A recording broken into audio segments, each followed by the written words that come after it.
Funding for This Is Nashville comes from you, our listeners, and Pinnacle Financial Partners, an equal housing lender, committed to the dream of home ownership with $213 million in affordable home loans made to people of low to moderate income in 2023.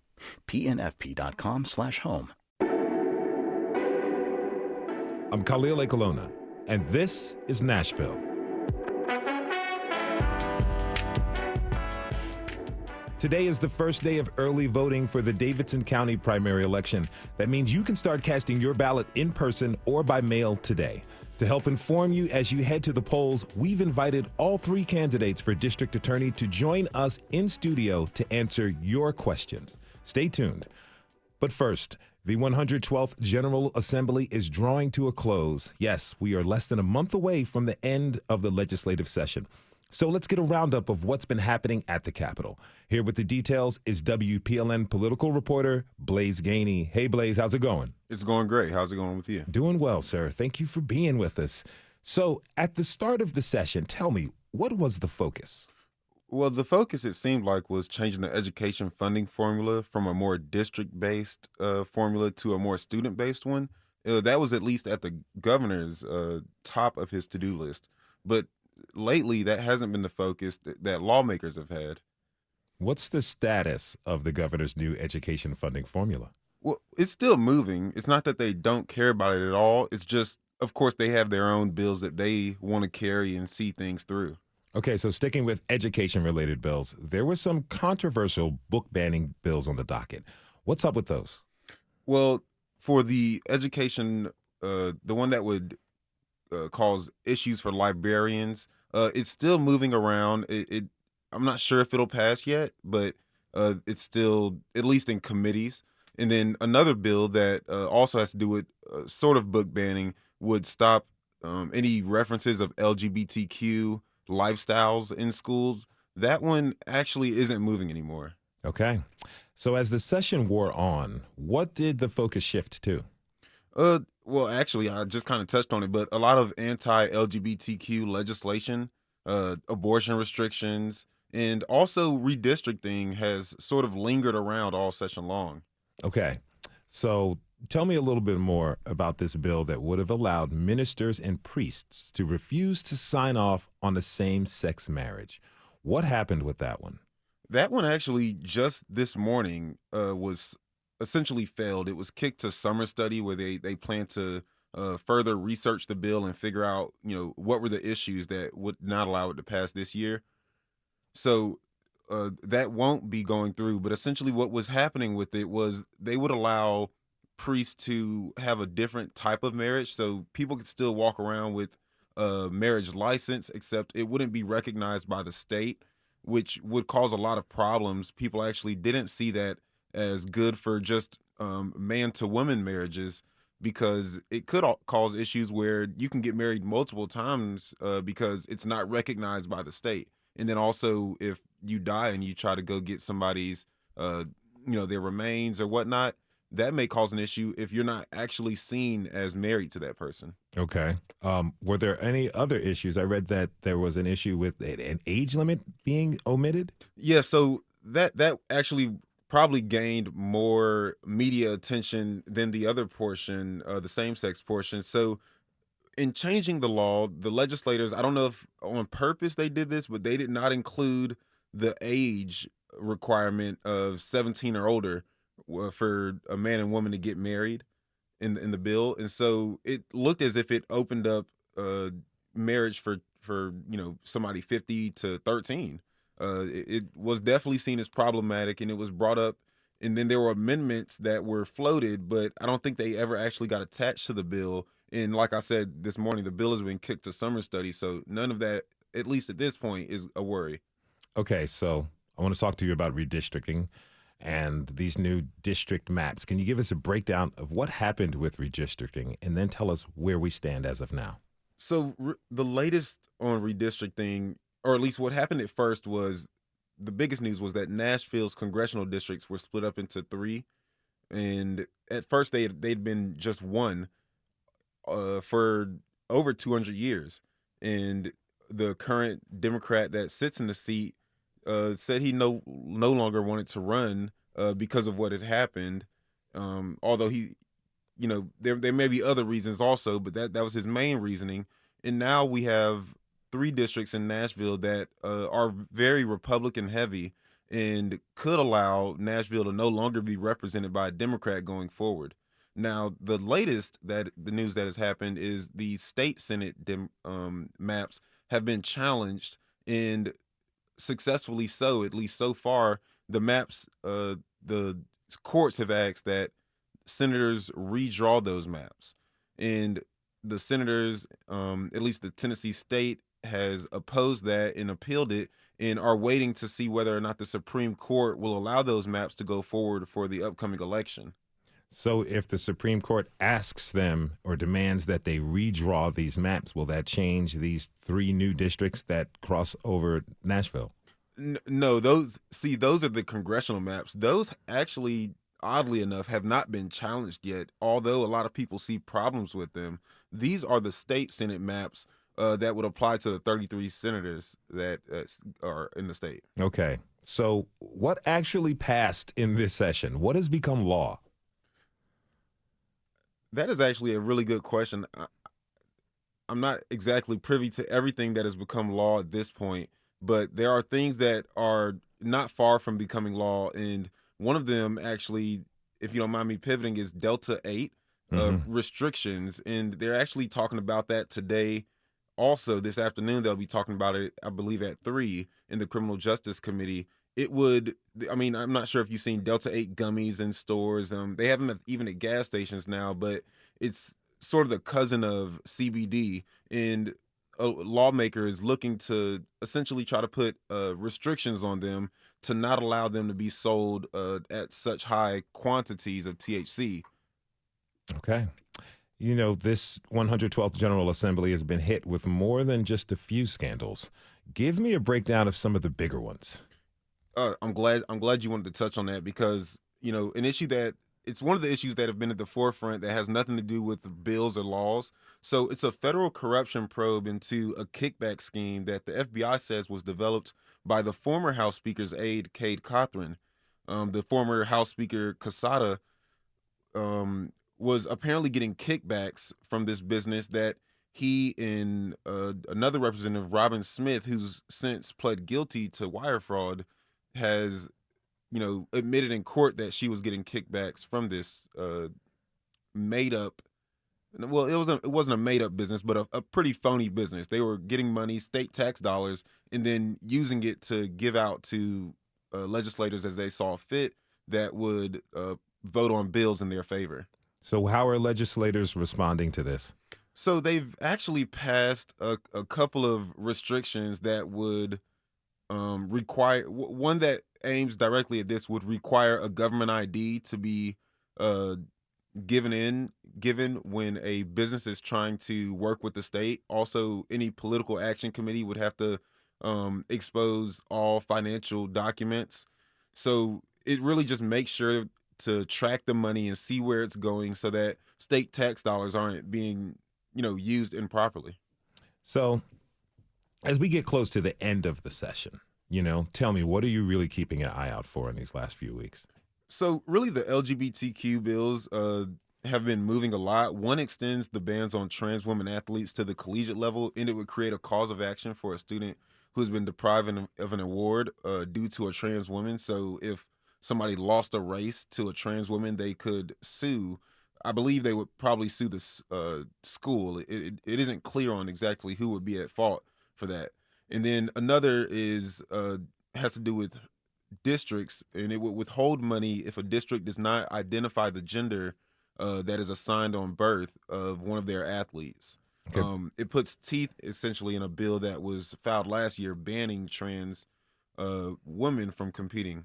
All right, you got about 30 seconds. Put your prediction hat on for me. What do you think will be at the top of the agenda for next year's session? For next year's session, it seems like they'll have to come back and try another Texas-style abortion ban, because the one this year did not go through, and that's the one that would allow private citizens to sue anyone involved in providing an abortion. What's the fervor behind that you've sensed? Well, it's Senator Randy McNally doesn't think the bill is constitutional, at least at this point, and there's already a bill going through that would essentially eliminate abortions if Roe v. Wade is overturned. And he sort of said that he opposed the bill, and since then, it hasn't moved. Okay. Well, after the session's over, you're going to take a little bit of a break. You've been working hard. I will, but I'll have to make sure that I let all the citizens know what bills did pass and what the new laws are coming. Okay. Blaise Gainey is the political reporter for WPLN. Thanks for the update, Blaise. We have to take a short break. When we come back, we're bringing you Citizen Nashville, a special segment where we answer your questions and work to hold our public officials accountable. Today, we're joined by the 3 candidates running for district attorney. Don't go away. This is Nashville.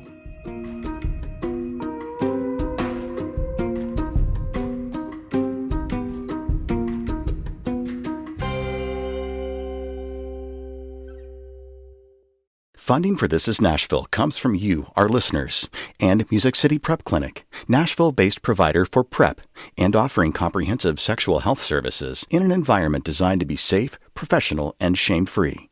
Learn more at musiccityprep.org. I'm Khalil Ekolona, and this is Citizen Nashville. We've talked a lot here at WPLN News about how to serve you, our communities, better. So a few times a month, we're bringing you segments we're calling Citizen Nashville. Our goal is to answer your questions and to hold our officials accountable. Today is the first day of early voting for the Davidson County primary election. You can start casting your ballot in person today at the Howard Office Building in Rutledge Hill, just south of downtown. And as always, you can cast your vote by mail. We'll share our resources on how and where to vote after the show at thisisnashville.org. One of the more high-profile races on the ballot, District Attorney. Danielle Nellis and Sara Beth Myers are vying against incumbent Glenn Funk for the Democratic nomination. Today, we've invited all 3 in the studio for a roundtable. Full disclosure, when I first moved to town and started community engagement for WPLN, I met Danielle Nellis, and we've had a few opportunities to see the city with her. This is my first time meeting our other 2 candidates, but I'm pleased to have you all here now. Welcome to This Is Nashville. So we've been soliciting questions from our fellow community members for the candidates. So without further ado, let's do it. All right, question number 1. I'd like to start to give each of you a chance to introduce yourself and then answer this question we heard a lot from our community members. What exactly does a district attorney do? I'll give you each 2 minutes. Incumbent District Attorney Glenn Funk, let's start with you. Great. My name is Glenn Funk. I've been the district attorney for the last 8 years. Before that, I was a criminal defense attorney for 25 years. Before that, I was an assistant district attorney for 3.5 years. And before that, I was an assistant public defender for about a year in Memphis. What does a district attorney do? A district attorney tries to make sure that the community is safe, but also has to make sure that the criminal justice system is fair. That's why one of the hallmarks of my administration has been to make sure that we are serious about the violent crime. We have over a 95% conviction rate on all violent crime.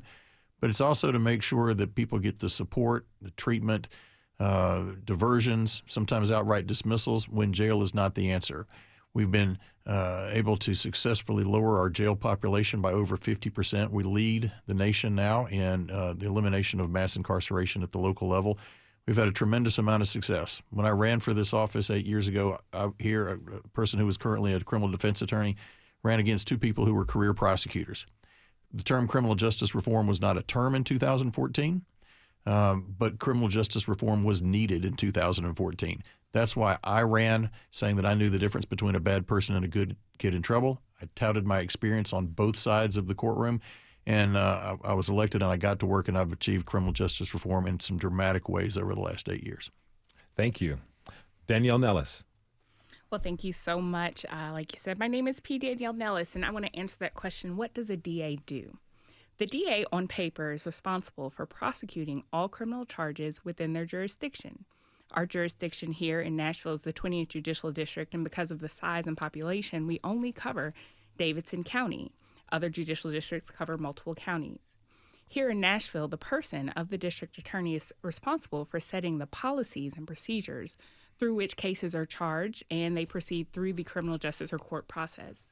But I think this role is so much more important than that and so much more broad than what we see on paper. The person of the district attorney is responsible for keeping Nashville safe through the setting of policies and procedures, through partnerships that are created, and innovating in that space. We know that what we're doing here in Nashville isn't working for anyone. I've gone all across this county, 500 and whatever square miles, and I ask often, do you all believe that what we're doing here in our criminal justice system is working? And no one says yes. So we know that what we've been presented with in the office of the district attorney and the policies in place simply aren't working. And that's why I'm running. I've been a defense attorney, I've been a prosecutor, and I've clerked for a criminal court judge with well over a decade of experience. I'm also running because, unfortunately, my family and I have experienced personal loss. My father-in-law, a Venezuelan immigrant, was murdered. My cousin, a black gay man in North Nashville, was murdered in a series of LGBT-targeted homicides. And then in 2017, my church family and I lost several of our Sunday school kids to violent crime. So I've come up with a plan to engage our community, focus on transparency and prevention, and also restoration, so that for every case, we are asking the questions, what does real accountability look like?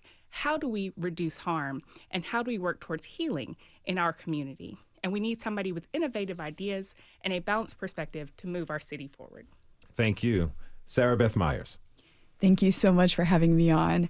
Again, I'm Sara Beth Myers, and I'm running for district attorney because we need criminal justice reform now. And we can't wait for another 8 years to see the reform that we've been needing these past 8 years. Over the past 8 years, our city has grown more dangerous and less equitable. And I have been a local, state, and federal prosecutor right here in Nashville for the past 10 years. The past 5 as a federal civil rights prosecutor, I was the civil rights coordinator and the human trafficking coordinator for 32 counties here in the Middle District. Now, what does a DA do? Well, a DA should do these things. Should keep our community safe, should make sure that that's done through a lens of equity, and then should make sure that when there is a crime committed, that a person is restored and is bound to be a successful person at the end of that experience. And so my platform is specifically targeted at both safety and equity. The 3 pillars of my platform are crime prevention, because we have a crime problem here in Nashville, and then civil rights, because we have an equity problem here in our criminal justice system, and then restorative justice, because we want people to be successful after they finish their time and serve their time. So from a crime prevention standpoint, what should a DA do? A DA should, in my case, divide the office up into precincts. That's how the data is kept, and assign assistant DAs to neighborhoods to get to know the stakeholders, the businesses, the churches, the nonprofits, and make sure that we're understanding why crime is happening in certain areas so that we can tailor resources and target them to prevent kids from going into the system in the first place. From a civil rights perspective, I'm going to conduct the first civil rights criminal justice audit of Davidson County, from arrest to sentencing, to see exactly where the disparities are in our system. We can only make systems change once we know that. And finally, create the office's first restorative justice unit to make sure that people are transitioning from incarceration back into the community with resources that they need to be successful. All right. Thank you very much. One of our listeners, Nick Lindeman, told us that he hasn't the foggiest idea of how to differentiate each of you from your opponents. What makes you and your platform different? I'll give you each 60 seconds. Danielle. Oh, I love that question. The difference between me and my opponents is that my opponents are your status quo candidates. What they have both said to you in both of their openings is, for the past 8 years and for the past decade, they have actively held leadership positions in our criminal justice system, focused on the prosecution of crimes, and yet the statistics tell us that what they are doing is not working. I'm the only candidate of the 3 that has a written policy platform. As I tell people, it's 18 pages of light reading, and it focuses on those 4 principles that I mentioned. And it has very practical solutions, how we change our pretrial assessment and community partnerships so that we're doing supervision in the community instead of holding people in custody, and we're connecting with the resources they need to address the root causes. It talks about sentencing and how we should change the way we see the cases, how we address the cases, and how we don't use mechanisms traditionally that have a disparate impact. And what we know as the result is that still we have systemic issues and disparities here in our community, and we see that by those who are held in custody still. Thank you. Sara Beth. So I don't just talk about change, I actually get it done. I founded a nonprofit 8 years ago called Advocates for Women's and Kids Equality. We have drafted and passed 9 pieces of state legislation, predominantly within the area of domestic violence, sexual assault, and human trafficking, to get real results and update the law where there are major gaps. A DA should be a policymaker as well, because we have the ability to see the system from 30,000 feet and see what needs to be changed. So as your DA, I will be a policymaker and make real systems change. In addition to that, I have professional integrity. I will not break the law while I'm in office. The current DA has broken the law consistently over the past 8 years, even as recently as yesterday, when he violated the Little Hatch Act and had his own employees coming in during office time and actually campaigning for him while he was there on a DV forum hosted by the Nashville Coalition to End Domestic and Sexual Violence. That's something that you won't see from me. I will not violate the Little Hatch Act or commit felonies. Thank you. Glenn. I'm the only candidate in this race that has a record to run on, and I'm proud of the record that I've run on. When it comes to innovations, I'm constantly looking for innovations to make sure that Nashville is a safe place to raise a family. I protect our families. I make sure that we're a safe place to grow a business. I started a restorative justice program along with Judge Calloway in the juvenile court, and after 4 years, I'm proud to say that program is so successful it only has a 4% recidivism rate. I started the behavioral care center and trying to eliminate or decriminalize mental health issues. And I'm proud to say that my partnership with Darren Hall and the Sheriff's Department has seen that population after 18 months end up with a recidivism rate of less than 15%. I'm the one that started the Steer and Clear program, where we're no longer putting people in jail for a driver's license, but instead helping them get their driver's licenses back, and saving our city about $50 million in incarceration costs every year. Thank you. If you're just tuning in, this is Nashville, and I'm your host, Khalil Ekalona. We've got all 3 candidates for district attorney in studio with us to answer your questions. Question 3. Next up, we've got a lot of questions about the recent Redonda Vaught trial. The Vanderbilt nurse was convicted of criminally negligent homicide and abuse of an impaired adult. We've got this question from Ann Roberts. I am wondering why DA Funk chose to pursue that as a criminal prosecution, and what the other candidates would have done in the same situation. Thank you. Well, we've got a minute and a half for each of you. Sarah Beth, let's start with you. Thank you. This is a really important observation because it's not just the Vaught case. This is just the latest in a series of misjudgments that we can attribute to the current district attorney. I've made it very clear on the very day of that verdict, I came out with a statement explaining that I will not be prosecuting medical professionals who make even tragic mistakes, which happen every day, for what constitutes civil medical malpractice. We have a regulatory and administrative process for that, in addition to a whole civil side where there's civil medical malpractice claims every day. It is a huge overreach of our criminal justice system to be prosecuting healthcare providers for civil medical malpractice. And while that was a tragedy, and my heart goes out to the family, we cannot be doing that, because where do you draw the line? You know, how many healthcare professionals are we going to be prosecuting as a result of this? And what I have heard from Mr. Funk is he's doubling down. He's absolutely proud of that prosecution. And I think that that is unacceptable, and it is a misuse of office resources. We need to be focusing on intentional violent crime. That is our problem here in Nashville. And this DA has dismissed 87% of domestic violence cases, 65% of gun cases, and 78% of child abuse and neglect cases over the last year. And that's according to MNPD data. So our focus needs to shift from prosecuting nurses for unintentional mistakes to prosecuting intentional violent crime. Thank you. Glenn. The victim in that case is Charlene Murphy. She was a 75-year-old woman who went in to have an MRI. She was supposed to be given some Verzed.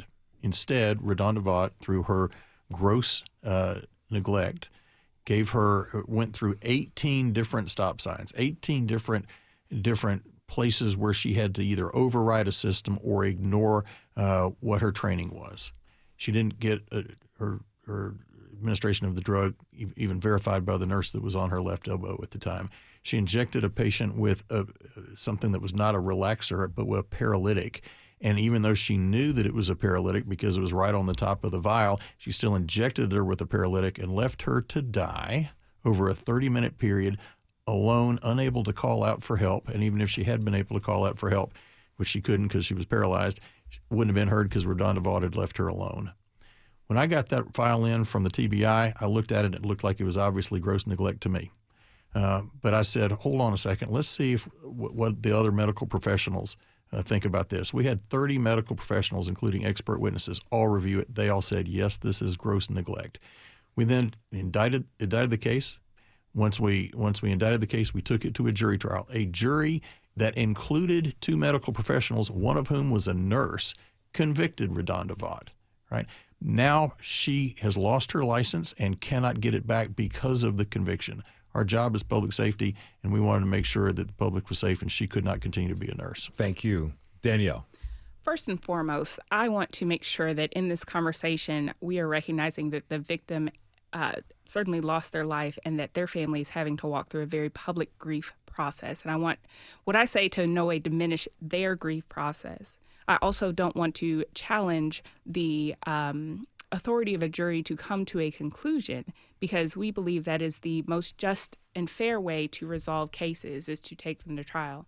But in this case, I would not have charged Ms. Vaught with what she was charged with. I do believe this is a classic medical malpractice case. And what I know of the incumbent is, unfortunately, he has shown over and over his choice to make politically motivated decisions. We've seen it with the Andrew Delkey case, where he failed to hold Mr. Delkey accountable and give the justice our city deserved and Ms. Hambrick and her family deserved by taking it to trial. The same with the Josh Lippert case and Jacquez Clemens prior to that.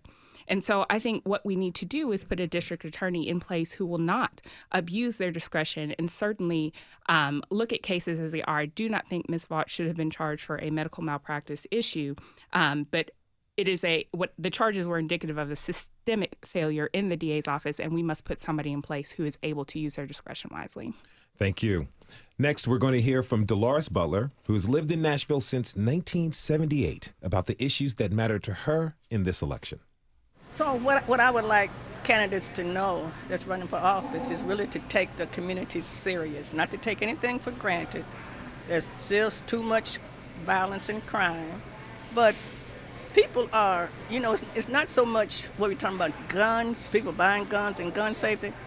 And we do need to talk about prison reform, talk about all the time that people is really getting that don't match the crime, so to speak. As district attorney, how would your office approach prison reform and the root causes of crime? 60 seconds. Glenn, we'll start with you. All right. Well, first of all, my background as both a criminal defense attorney and a prosecutor gave me a perspective that no one at this table can match. 25 years as a criminal defense attorney, a year as a public defender. So I understand how crime impacts families. I can fully humanize the victims from my time as an assistant district attorney and my time as district attorney. I can also fully humanize the folks that are charged with crimes, because all these impact not just the victim and the defendant, but also their families. And so what we're trying to do is achieve a proper balance between public safety, right, and fairness. And being the district attorney isn't choosing between the two, it's boldly demanding both. And that's why we've brought a balanced approach in my office. As far as making sure that we reach out to the community, I have diversified my office. When I took office, we had one African-American DA, 69 white DAs. Now we are 28% African-American or Hispanic, and we've got 33% of my leadership is African-American or Hispanic. All right, thank you. Danielle. Yeah, the way we address our over-incarceration and many of the other systemic issues in our criminal justice system is by changing the lens through which we see each case. One of the principles of my policy platform is restoration. Restorative justice is asking the questions, what is accountability, what is harm reduction, what is healing? We have to do that for every case, not just some that we deem appropriate for diversion. Yes, we have a diversion program currently, but only 65 people who have gone through that in juvenile court. So we must not only change our lens, but we have to set up programs that are addressing crimes at their root cause. That includes a neighborhood courts model. I think Nashville is the perfect place to set up that type of restorative practice. I think we also have to expand our pretrial assessment. In doing so, we are, as every each person is coming in contact with the criminal justice system, identifying that root cause and pairing them with community-based resources so that we don't have an over-incarceration. And certainly looking at the fact that 60% of the bodies held in custody right now are still Black and brown bodies, which is indicative of a systems failure. Thank you. Sara Beth. The DA's office should be listening to our community, and that is something that I also hear over and over again. Where is the DA's office? It's reactive. We need to shift that to being proactive and out into the community. That's why I'm restructuring the office to make sure that assistant DAs are assigned to neighborhoods, to build those relationships so that we can understand the why of the crime, and then target resources to prevent kids from ever going into the system. That's the first step on crime prevention. But then through a lens of equity and civil rights, we have to understand where we are. We have to understand the landscape, and that means doing that first civil rights criminal justice audit. By race, gender, nationality, sexual orientation, and religion, where are those disparities precisely in our system so we can make that systems change? Because predominantly in our jails, there are a disproportionate amount of people of color. As a federal civil rights prosecutor, my victims were incarcerated, and I have seen it firsthand. And I think prison reform and bail reform should be at the top of our agenda. Thank you. We need to take a short break. We've been posting your question to the 3 Democratic candidates for Davidson County District Attorney, incumbent Glenn Funk, P. Danielle Nellis, and Sara Beth Myers. We've got more questions on deck, so stay tuned. This is Citizen Nashville.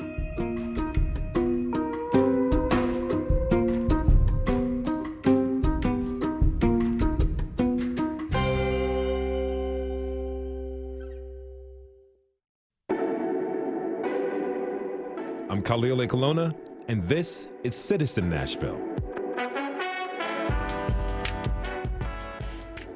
On today's special episode, we're hosting a roundtable discussion with the 3 district attorney candidates running for the Democratic nomination. Sara Beth Myers and P. Danielle Nellis are vying against incumbent Glenn Funk in the Davidson County primary election. And today is the first day you can start casting your early vote. We've been soliciting questions from our fellow community members for the candidates. Let's get right back to it.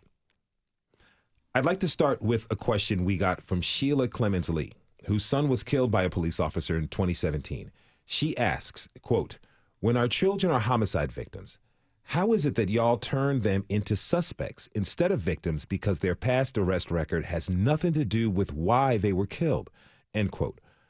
I want to note that we also got this question from one of our recent guests, Susie McClendon, whose son was murdered in 2017. 2 minutes each. Danielle Nellis, I'll start with you. Yes, thank you, Ms. Sheila, for that question. It's an excellent question.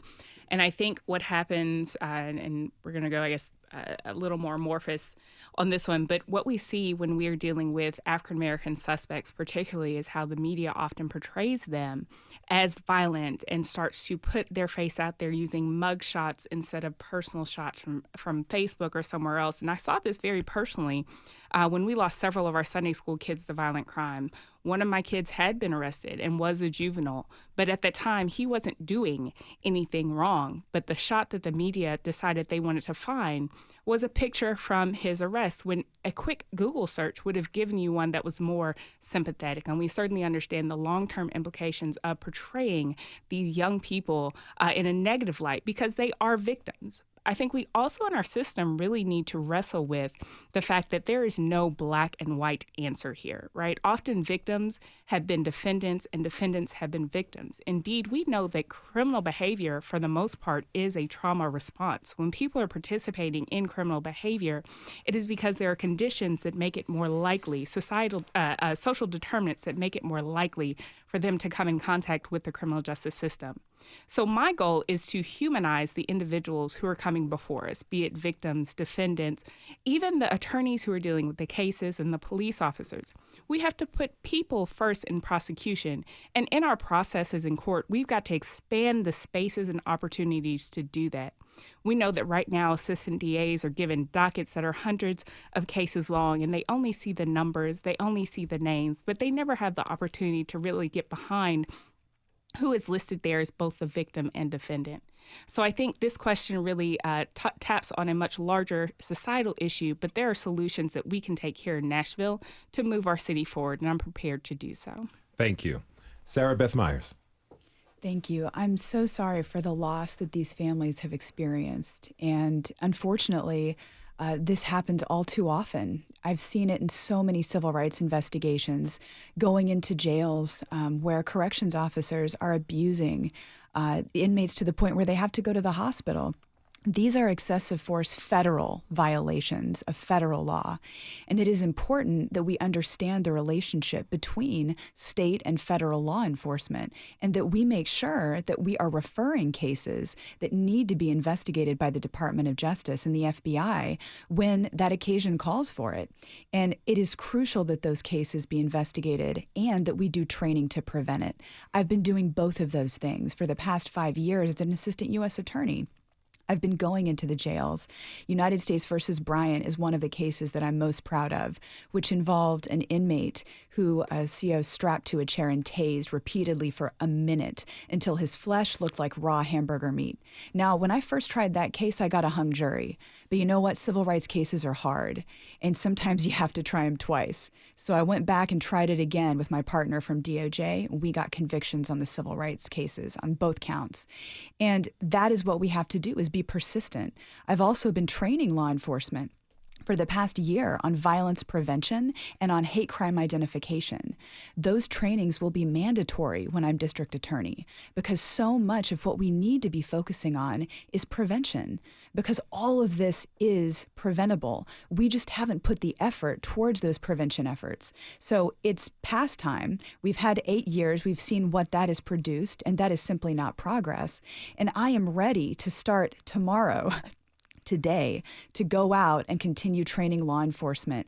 We're on board and ready to go, and I will be prosecuting people who are not above the law. The DA is not above the law. Law enforcement's not above the law. All right. Glenn Funk.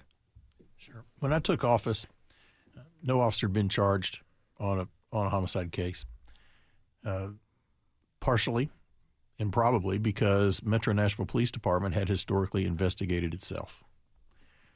When Jacquez Clemens was killed after a traffic stop and a tussle in a parking lot where a gun fell out of his waistband, and when he picked it up, he actually pointed it at the officer briefly. The officer very quickly fired right after that. I called in the TBI for the first time to do an independent investigation. The Metro Police Department under Chief Anderson refused to give up the scene and wanted to continue their own investigation. Caused problems because there was friction between the two agencies. In fact, what Ms. Clemens-Lee was talking about is in all the Metro Nashville police reports, the person who was shot was referred to as the suspect and the officer was referred to as the victim. Metro Nashville police reports already had written in them justifiable homicide within 5 hours of the incident, even though the investigation was going to take several weeks. That's a real problem, because if that's the lens through which you are looking at an incident, how can anybody think that that hasn't been a preordained conclusion? At the time that we decided we could not go forward in that case because there was an independent witness and the video showed that he had a gun, and the independent witness said, yes, this was actually pointed at the officer very briefly, and we couldn't go forward. We had a press conference where we said the police department should not be writing that the person who was killed is the suspect and the person who's being investigated is the victim. That's not consistent with 21st century policing best practices, and we got that changed. We also got a memorandum of understanding where now on every officer involved shooting, the police department just cordons off the scene, and the TBI does its own independent investigation.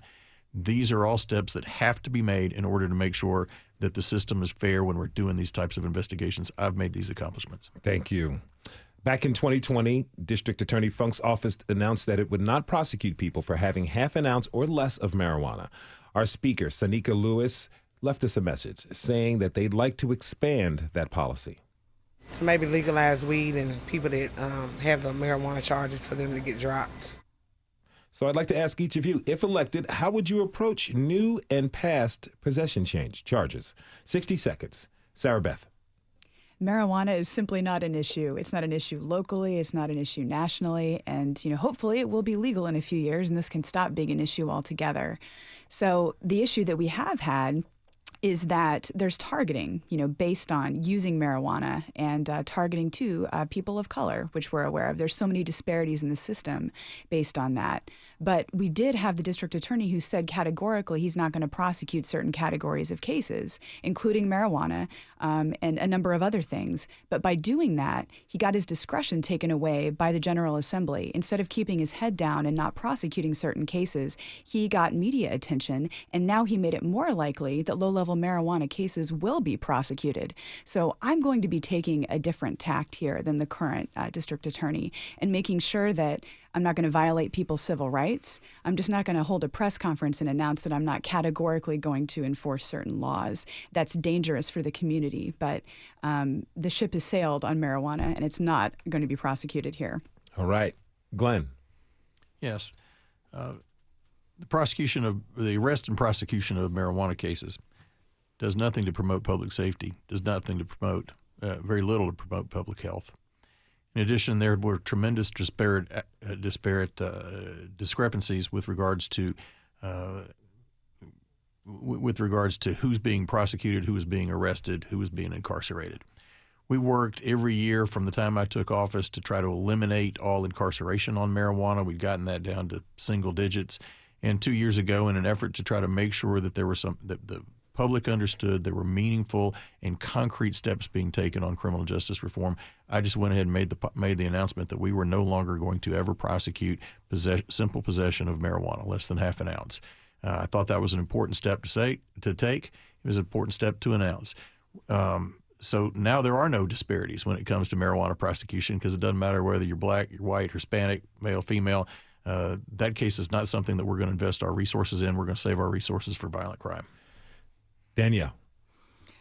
We absolutely should not be prosecuting low-level marijuana. That's a part of a national trend, and we understand that and certainly have no intention of reversing that. But I think the issue here was the broad sweeping statement that was made. The broad sweeping statement regarding marijuana, the mask mandate, the trans bathroom bill, and the Vaught case by my other opponent. When we make those statements, we draw the ire of a legislature who already has an interest in Nashville and the progressive attempts that we are making at making our city safer. Now, what I will say is we've got to be more effective in the way that we expunge cases. So as people have cases sitting on their records, we know the public doesn't read them as we do in the criminal justice system. So we've got to figure out a way to automate the expungements. And we also have to address addictions. Though marijuana is not our big issue when it comes to addictions, if somebody does have an addiction problem with other types of narcotics, then we must be able to address addictions as addictions and not criminalize that behavior.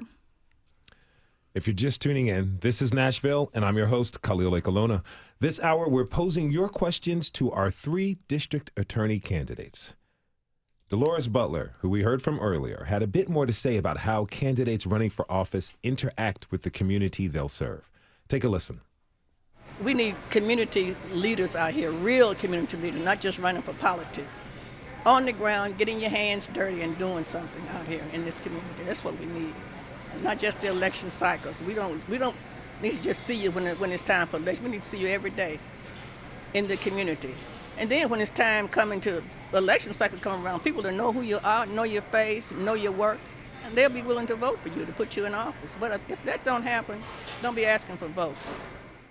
Now, a lot of your job takes place in your office and in the courtroom. How do you plan to show up for the community after the election cycle? 1 minute each. Start with you, Glenn Funk.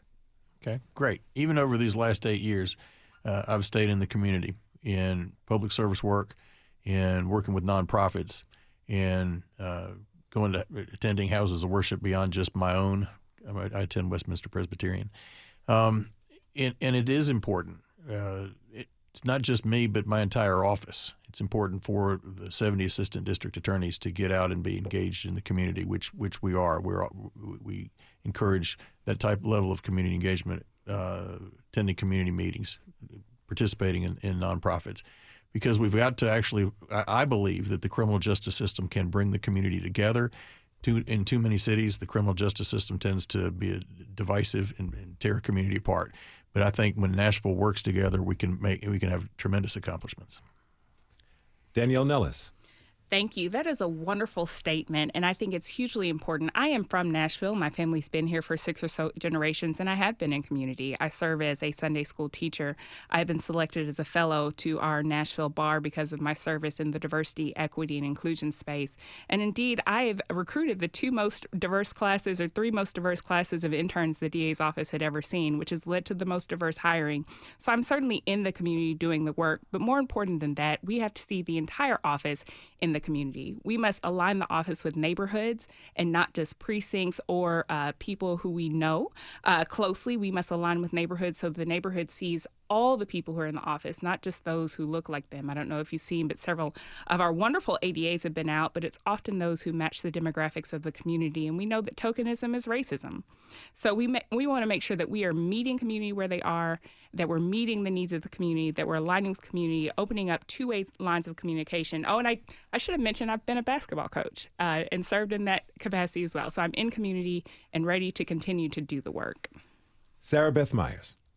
So visibility is not enough. Just being seen somewhere is simply not enough. And I completely agree with that caller. Just showing up doesn't do it. We need meaningful participation and conversation.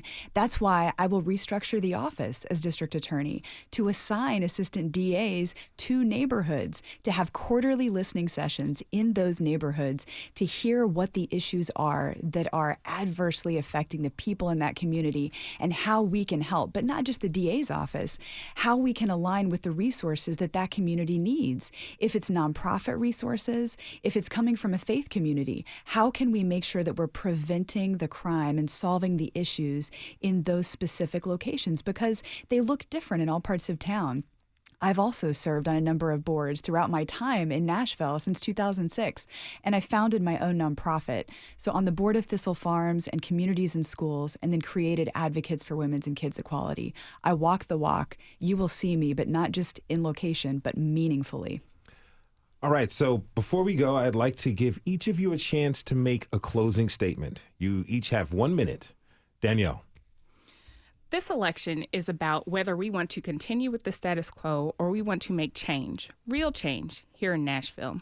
We can make history. Certainly, I would be the first woman or person of color elected to the office and the first Black DA in the entire state of Tennessee. But it's not just about history. It's about having a vision to move our city forward.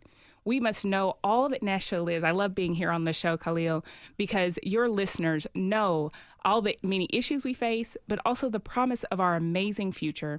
And I'm ready to take us into that future with transparency, focused on prevention, looking to engage the community, inviting stakeholders to the table in the first 90 days to expand our options for accountability. My diverse background, my balanced perspective, my personal story bring more experience to the table than either of the opponents, and I am ready to do the work that Nashville needs. Nashville needs a new district attorney, and I hope that they will vote for P. Danielle Nellis on today or May 3rd. Sara Beth. Nashville deserves better than our current district attorney. We don't need any more scandals. We don't need what we've been experiencing in terms of the uptick in crime and the lack of transparency and the disparities that are pervasive in our system. I will bring a civil rights perspective to the district attorney's office in a very structured, deliberate way, using data and making sure that we are weeding out the issues at the systems level, not surface change. We deserve more than surface change. Just diversifying an office is a first step, an important one. But I'm talking about systems change. We need to be out in the community in an unprecedented way, and we need to be preventing crime to keep our community safe and to making sure that we're doing that through the lens of civil rights, and that we have the person in that position, in myself, who has the experience at the local, state, and federal level to make real, meaningful criminal justice reform now. We cannot take 8 more years of this. We need change and fresh ideas. I hope to earn your vote. Glenn Funk. Thank you. In the last 8 years, we've made very real progress in common sense criminal justice reform. It's a real and concrete statistic that we've started out in 2013 with 3,151 people every night in jail in Davidson County, and last year it was down to 1,510. That's 1,600 less people in jail. That's 1,600 people that can be home tonight with their families and showing up for work tomorrow. It's saved our taxpayers $50 million in incarceration costs. At the same time, we've been focused on violent crime, and we've been successful in over 96% of our violent crime cases. Not only that, we've won every big trial, whether it was the Vanderbilt rape case, the Burnett Chapel Church of Christ mass shooting, the Waffle House mass shooting, or 2 weeks ago, the trial where 3 people were stabbed outside of the Dogwood restaurant, and 2 of them died. Now, that's significant. We've also been focused on domestic violence, and we've got a program with 22 professionals making sure that victims are addressed and that victims are heard, and we're ending up making sure that we have victims that ended up in safer relationships to where they're now survivors and their families are in better, safer, and healthier relationships. Thank you all for joining us today. That's incumbent District Attorney Glenn Funk. Also on the show were candidates Sara Beth Myers and P. Danielle Nellis. Thanks to you all for being here. We want to thank everyone who tuned in this hour. Tomorrow on Maundy, Thursday, we visit Larkspur, one of the only conservation burial grounds in the country. Sorry about that, y'all. We'll also talk with some of the ordained ministers about the significance of walking with people as we near end of life. This is Nashville is a production of WPLN News and Nashville Public Radio. Listen back at thisisnashville.org or wherever you get your podcasts. Our producers are Steve Harouche, Rose Gilbert, and Tasha A. of Lemley. Our digital lead is Anna Gallegos Cannon. Michaela Elias is our technical director. Our executive producer is Andrea Tuttle. Our masterminds behind the music are LaRange and Namir Blade. Special thanks to everybody. This is Nashville. Thank you.